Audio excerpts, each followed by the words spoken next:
Kabayan, alam mo ba na pwede kang makakuha ng 150,000 pesos hanggang 1 million pesos sa OWA ng libre?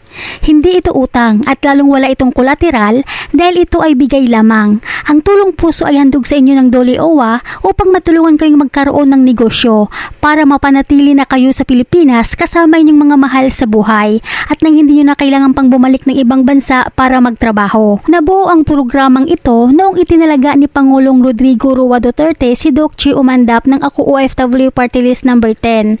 Isinulong nito ang tulong puso upang mabigyan ng puhunan para sa negosyo ang mga grupo ng OFW, maging kayo man ay active o inactive sa OWA membership. Ang tulong puso livelihood ay isang grant, libre itong ibigay sa mga gustong magnegosyo. Pinaglalaanan ito ng 500 million pesos. Nabuo ang programang ito dahil sa tugon sa panawagan ng maraming mga dating OFW na hindi mo lang nakatanggap ng benepisyo mula sa OWA. Marami ng grupo ng OFW ang nakikinabang sa programang ito, kaya't ginawa ng paraan ng Ako OFW Party List number 10 na ang ganitong mga programa na napapakinabangan ng mga OFW at pamilyang OFW ay gawing maisabatas at ito'y ganap na isang batas upang kahit na magpalit ng administrasyon ang OWA ay magpapatuloy pa rin ang programang ito para sa pagtulong sa mga OFWs na gusto nang manatili sa Pilipinas.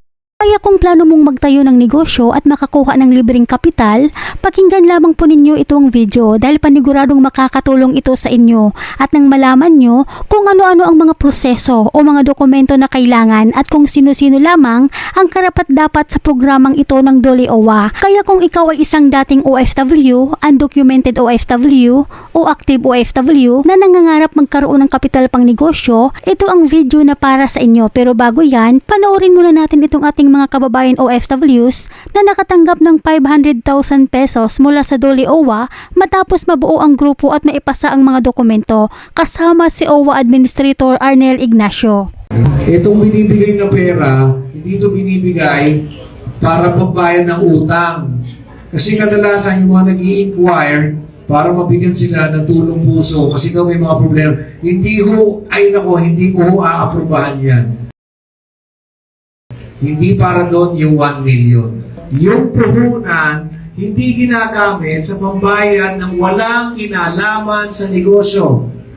Kakaintindihan? Oo. Ayan, no? Oo, 500,000. Kaya sa Simon OFW District 2 Chapter Association, 500,000 pesos. Galingan nyo, ha? Galingan nyo. At narito naman ang mga dapat nyong gawin mga kababayan para makakuha kayo ng pera para pangkapital sa inyong mga negosyo na pinaplano. Pakinggan lamang po ang video para magkaroon po kayo ng idea kung paano ito makuha ng libre sa OWA. May nagtatanong dito, tatlo po kaming OFW from Macau, nakauwi na. Okay. How to avail po? Thank you so much at nakikinig kayo. Mangyari lamang na sabihin nyo rin itong aking sinasabi ngayong araw na ito sa mga kasama mong OFW. So, sa mga maliliit, ang tawag natin dito micro-sized OFW groups, no? 5 hanggang 10 miyembro ang kabuuan yan. Ang makukuha nyo dyan na tulong ay nasa 150,000 kapag 5 to 10 ka.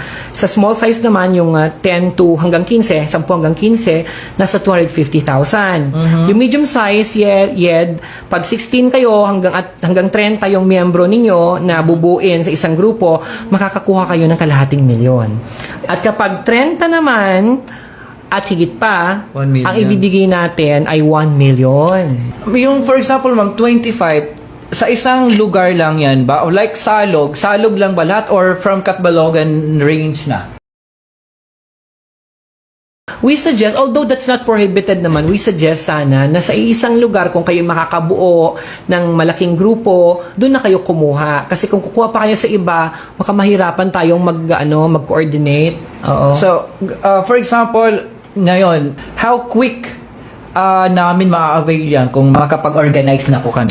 Very good question. Hindi naman siya masyadong matagal. Okay. Kailangan lang po, alam mo naman sa gobyerno po, kailangan namin ng dokumento.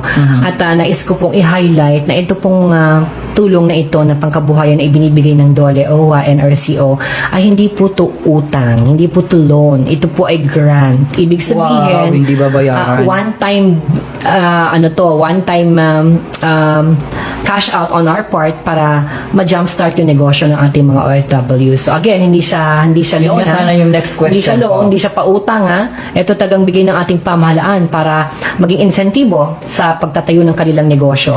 Okay? Because it's a grant, dapat Oh. kayo sa grupo, papalaguin nyo. At before that, of course, yung tanong mo kanina, gaano ba kabilis? Yes, ma'am. Depende sa inyo. Kung mabilis kayong prepare ng mga documentary requirements na hinihingi natin, of course, alam niyo naman po, pera po ito ng pamahalaan. Kailangan po nating maksiguro na kayo muna na isang grupo ay rehistrado po sa inyong lokal na pamahalaan. No, bukod doon, kailangan magsumikap kayo na makahingi ng tinatawag natin na accreditation sa DOLE. Napakadali naman po nun sapagkat kayo po ay aalalayan naman ng ating mga tao sa OWA. At kung kayo ay SEC registered kunyari din, nako, mas mapapabilis po yung pagkuha ninyo ng tulong. Kapag yan po yung mga primary na requirements na hinihingi ng DOLE, OWA, NRCO sa inyo, kapag kayo po ay mabilis na makakuha niyan, abay mas mabilis po yung pag-release namin ng tulong sa inyo. Ano po yung mga requirements po para ma-avail yung programang ito? Are the other Basic. requirements? Basic lang, kailangan OFW kayo, syempre. Yes, ma'am. Yes, hindi ko kayo pwede bigyan ng pera kapag hindi kayo OFW. Kailangan OFW kayo. If in case naman, kayo ay nasa overseas pa, pwede naman po yung inyong anak na maging representative ninyo sa pagbuo ng grupo. Or kaya, yung anak nyo ay nasa abroad, nanay kayo, pwede rin kayo. Pwede kayong mag-proxy sa kanila. Ito po ang kaisa-isang programa ng OWA na inopen na natin para sa lahat. Kahit ikaw ay retirado, kahit ikaw ay undocumented, kahit ikaw ay active or inactive na miyembro ng OWA, ito pwede ka po as long as ikaw ay naging miyembro ng OWA, kasama ka doon sa 80%. Kasi dapat 80% ay naging miyembro ng OWA, 20% para doon sa mga undocumented. Ayon sa Memorandum of Instructions 018 Series of 2020, ang grupo ay dapat may 80% na OWA members. Ibig sabihin, ang natitirang 20% ay maaaring undocumented, irregular OFWs o kanilang pamilya. Kaya kung nagnanais kang magtayo ng negosyo kabayan, umpisan mo nang maghanap ng mga makakasama sa lugar mo. At kung ikaw ay nasa abroad pa, pwede ka nang makisuyo sa inyong mga magulang o anak na sila ang mag-aasikaso para pagdating mo sa Pilipinas ay may negosyo ka na at hindi mo na kailangan pang bumalik ng abroad para magtrabaho. Ang kailangan lang talaga dito ay ang tiyaga para makuha ang isang bagay, lalo na libre ito para sa mga OFWs, inactive OFWs at retirado. Hanggang dito na lamang po, mag-ingat po kayo palagi kung saan man kayo ngayon.